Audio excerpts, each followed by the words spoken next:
Matthew here from MiniWarGaming.com, and this is a rules you get wrong, or got wrong, whatever it is. And this is for the Star Wars X-Wing games that Dave and I played. I'm actually going to cover the mistakes that we did in all three games, including the one in the vault, because we kind of made the same mistakes over and over again, because we didn't know until we got them pointed out by some of the viewers. It's amazing, just as a precursor, these are the first times that we really played the game. I had played the game a couple times just to try it out, and then the ones that you saw in video with Dave and I were pretty much our first games. So I expected to make mistakes. That's fine, but we need to learn from them. And for the most part, the rules that you pointed out that we did wrong, that was correct. We did them wrong.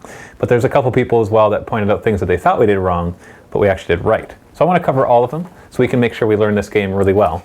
Their game is actually really easy to learn. It's a very small rule book. It's a very big contrast to playing 40K or War Machine, where they have a lot of complicated rules. I'm not saying there's anything wrong with complicated rules. It's just nice every once in a while to play a game that you don't have to paint, that just kind of is ready to play and is easy to learn. It's a nice break from the pace of playing the more complicated games. So they both have their advantages. So let's go through some of your comments. We have Spectre Sentence said, Dave should have used target lock. Love that you're doing bat reps of X-Wing. In the video, I told Dave that there was no point in him using target lock because the way I saw it, it was only really usable with some of the special weapons that were in place. But as it turns out, you can actually use a target lock in a regular attacking situation. If something is target locked, in other words, the attacker uses his action to target lock the target and then fires at it, he's actually allowed to re-roll any number of his attack dice. I didn't know that. That was in the rule book, but obviously I missed it. And that goes for another thing. Whenever you're learning a new game, read the rule book, then play it, and then make sure immediately after you play it that you read it again. Because there's no way that you're going to be able to take in every little detail, because there's a lot of little nuances and details that you just won't pick up until you've played the game and can kind of see where it's coming from. So that was one of them. So target lock is useful for your primary weapons as well as secondary weapons.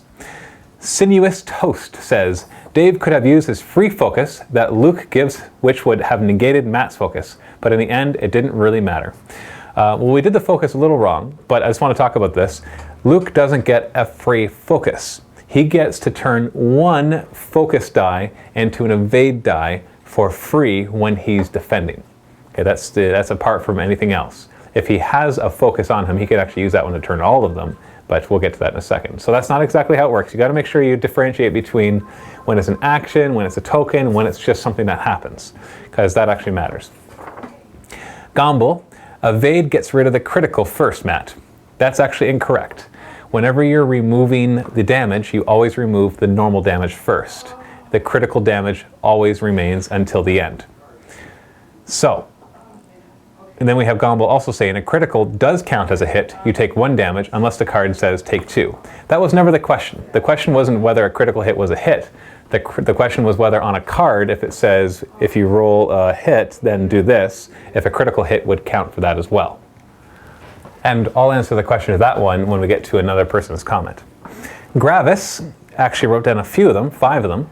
Number 1, the attacker must perform all modification of his dice, re-rolls, spending focus, etc. before the defender rolls their dice. That is correct. We did it wrong. I had read the paragraph as saying that if the attacker and defender modify dice, then the attacker goes before the defender. And I thought that was you roll your red dice, you roll your green dice, and then you modify, but the attacker has to modify first.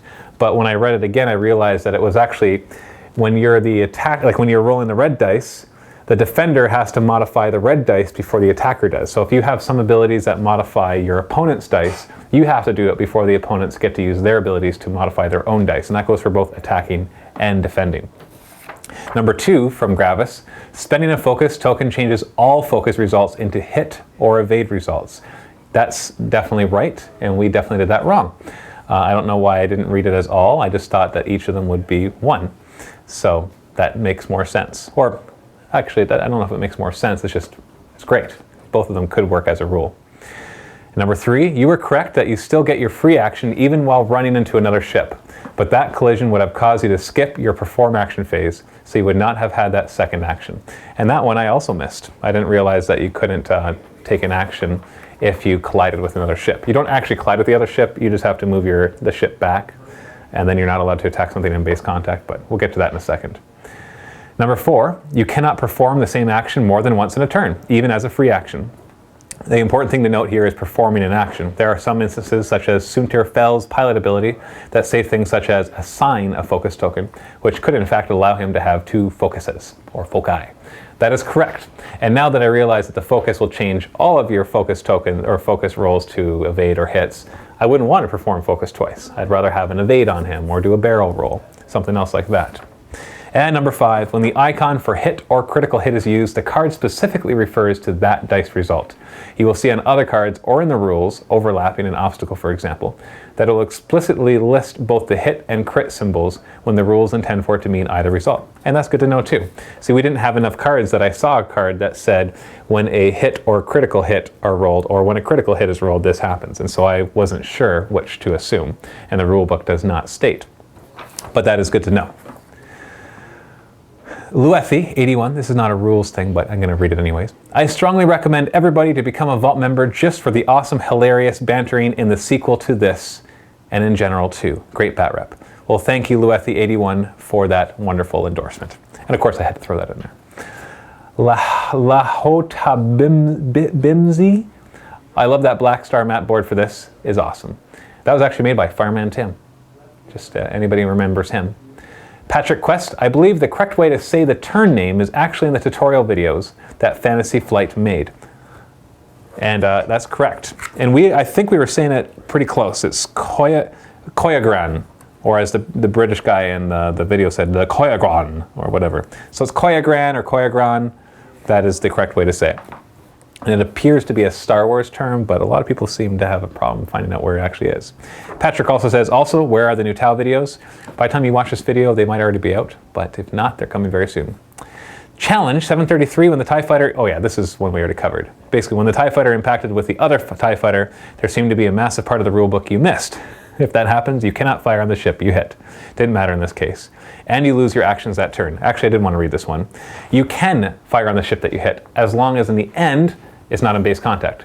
So if there's 2 ships, this one goes first and moves and overlaps, so he has to move back, and this one moves away, this one could still fire at him. Okay, it's only if in the combat phase they're in base contact, you're not allowed to fire at him. He would, however, not be allowed to make an action because he did a collision. So I think that was everything that we had done wrong. Of course, we didn't do obstacles or things like that, so who knows what other new things we could accidentally do wrong. But we do actually enjoy, or appreciate I should say, when you guys point out things that we've done wrong, because it helps us learn. That's actually how I learn the rules the fastest, is when I do something wrong, somebody points it out, I'm like, really? And I look it up in the rule book, and then it cements it in my head, and hopefully I don't repeat the same mistake. So stay tuned for more Star Wars X-Wing battle reports. We do plan on going up to 100 points and higher, and we do plan on doing all sorts of different upgrades and scenarios and fun campaigns and everything else. If you want to let us know what you want us to do with Star Wars X-Wing, just post a comment below. And don't forget to subscribe, and happy wargaming.